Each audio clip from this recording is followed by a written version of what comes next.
Hi guys, ಬನ್ನಿ ನಾವು ಕಪ್ಪರ್ ಪಡೆಮ ಗುಡ್ಡಕ್ಕೆ ಹೋಗೋಣ ಮತ್ತು ಅಲ್ಲಿನ ವಿಶೇಷತೆಗಳನ್ನು ತಿಳಿದುಕೊಳ್ಳೋಣ. ಚಲೋ. ಹಾಯ್ ಗಾಯ್ಸ್, ನಾವು ಇವತ್ತು ಬಾಗಲಕೋಟ್ ಜಿಲ್ಲೆಯ ಬೆಳಗಿ ತಾಲೂಕಿನ ನಾಗರಾಳ್ ಎಂಬ ಗ್ರಾಮದಲ್ಲಿ ಒಂದು ಅರ್ಧ ಕಿಲೋಮೀಟರ್ ದೂರದಲ್ಲಿದ್ದ ಕಪ್ಪರ್ ಪಡೆಮ ದೇವಾಲಯವನ್ನು ನೋಡಲು ಬಂದಿದ್ದೇವೆ. ಬನ್ನಿ ಹೋಗೋಣ. ಈಗ ನಾವು ಕಪ್ಪರ್ ಪಡೆಮ ದೇವಾಲಯ ಇರುವ ಕೆಳಗಿನ ಭಾಗದಲ್ಲಿ ಹೋಗೋಣ. ಬನ್ನಿ ಗೆಳೆಯರೆ, ನಾವು ದರ್ಶನ ಮಾಡಿಕೊಳ್ಳು ಹೋಗೋಣ.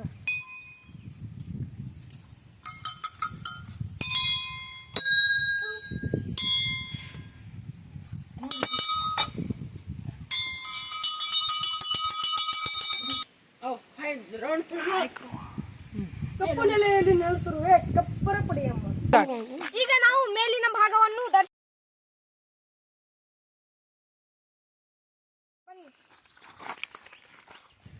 ಶ್ರೀ ಸುಕ್ಷೇತ್ರ ಕಪ್ಪರ್ ಪಡೆಯಮ್ಮ ದೇವಾಲಯ ಸ್ಥಾನ.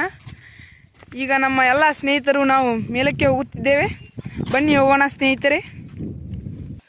ಈ ಹೂವು ಕಪ್ಪರ್ ಪಡೆಯಮ್ಮಗೆ ಇಷ್ಟವಾದ ಹೂ. ನೀವು ಇಲ್ಲಿ ಯಾವಾಗಾದರೂ ಬಂದರೆ ನಮ್ಮ ಕಪ್ಪರ್ ಪಡೆಯಮ್ಮ ದೇವಿಗೆ ಇದೇ ಹೂವನ್ನು ಅರ್ಪಿಸಬೇಕು.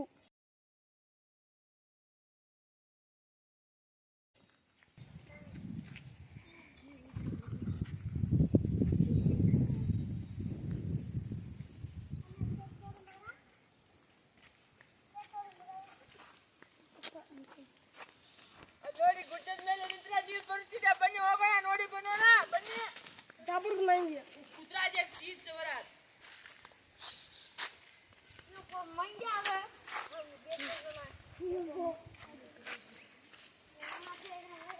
ಈ ನಾಡು ಗಂಧದ ಗುಡಿ, ಶ್ರೀ ಗಂಧದ ಗುಡಿಯೇ.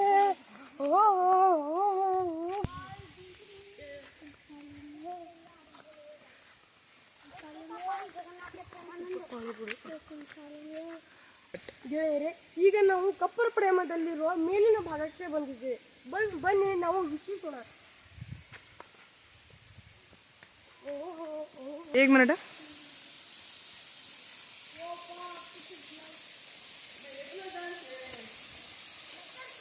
ಸುಂದರವಾದ ಕಾಡು ನೋಡೋಣ.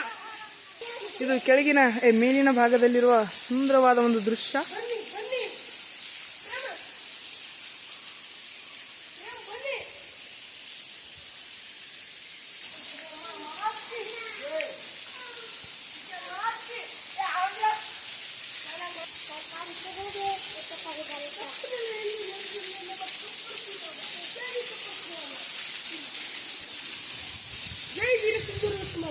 ಇದು ಕಪ್ಪರ್ ಪಡೆಮದ ಒಂದು ಸುಂದರ ದೇವಾಲಯ. ಇದನ್ನು ಗಂಟಿಸಿ ಮುಂದೆ ಸಾಗೋಣ. ಬನ್ನಿ ನೋಡಿ, ಈ ಹೂಗಳನ್ನು ಕಪ್ಪರ್ ಪಡೆಮಕ್ಕೆ ಇಡೋಣ. ಇದು ಮಾನ್ಯತೆ. ಇದು ಹಳೆಯ ಕಾಲದ ದೇವಾಲಯ. ಸುಮಾರು ಒಂದು ಬಹಳ ವರ್ಷಗಳ ಹಿಂದೆ ಇದು ಬಂದಿದೆ. ಮೂರ್ತಿ ಇದು ತುಂಬಾ ಸುಂದರವಾದ ಶಿಲ್ಪನೆಯನ್ನು ಹೊಂದಿದೆ. ಹಾಗೂ ಈಗ ನಾವು ಇದರ ದರ್ಶನವನ್ನು ಪಡೆದುಕೊಂಡು ಮುಂದಕ್ಕೆ ಸಾಗುತ್ತಿದ್ದೇವೆ. ಯಜ್ಞಕುಂಡ ಹಾಗೂ ಇದು ದೀಪ.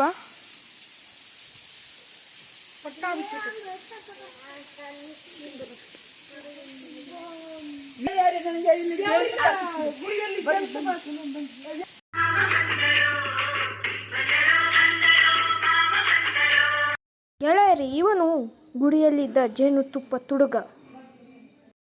ಈಗ ನಾವು ವೀರ ಸ್ವಾತಂತ್ರ್ಯ ಹೋರಾಟಗಾರ ಶ್ರೀ ಸಿಂಧೂರ ಲಕ್ಷ್ಮಣನ ಹಳೆಯ ಕಾಲದ ಒಂದು ಮನೆಯಲ್ಲಿ ಬಂದಿದ್ದೇವೆ. ಇಲ್ಲಿ ಅವರು 1898ರಲ್ಲಿ ಜನಿಸಿ 1922ರಲ್ಲಿ ಮೃತಪಟ್ಟರು. ಹಾಗೂ ಇವರು ಒಬ್ಬ ವೀರ ಹಾಗೂ ಯೋಧ ಶ್ರೀ ಸಿಂಧೂರ ಲಕ್ಷ್ಮಣನ ಕತೆ, ದಂತಕತೆ. ಈಗ ನಾವು ಇದರ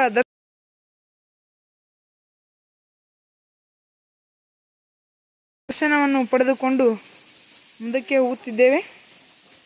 ಹಾಗೂ ಇಲ್ಲಿನ ಪರಿಸರದ ಚಿಲುವೆಯನ್ನು ನೋಡೋಣ. ಇದು ಸಿಂಧೂರ ಲಕ್ಷ್ಮಣ ಅವರು ವಾಸಿಸುತ್ತಿದ್ದ ಸ್ಥಳ. ಪ್ರಯಾಣವು ಸಮಾಪ್ತಿಯಾಗಿದೆ. ಹಾಗೂ ಈ ಸುಂದರವಾದ ಕಪ್ಪರ್ ಪಡೆಮ ದೇವಾಲಯವನ್ನು ನಿಮ್ಮ ಜೀವನದಲ್ಲಿ ಒಮ್ಮಾರೆ ಇದನ್ನು ನೀವು ನೋಡಬೇಕು. ಇದು ಅತಿ ಸುಂದರವಾದ ದೇವಾಲಯ ಇದೆ. ಇದು ನಾಗರಾಳ ಎಲ್ ಟಿ ತಾಂಡದಲ್ಲಿರುವ ಅರ್ಧ ಕಿಲೋಮೀಟರ್ ದೂರ ಇರುವ ಇದು ಒಂದು ಸುಂದರವಾದ ದೇವಾಲಯ. ಹಾಗೂ ಈ ವಿಡಿಯೋ ನಿಮಗೆ ಇಷ್ಟವಾದರೆ ಲೈಕ್ ಮಾಡಿ, ಸಬ್ಸ್ಕ್ರೈಬ್ ಮಾಡಿ ಹಾಗೂ ಶೇರ್ ಮಾಡಿ.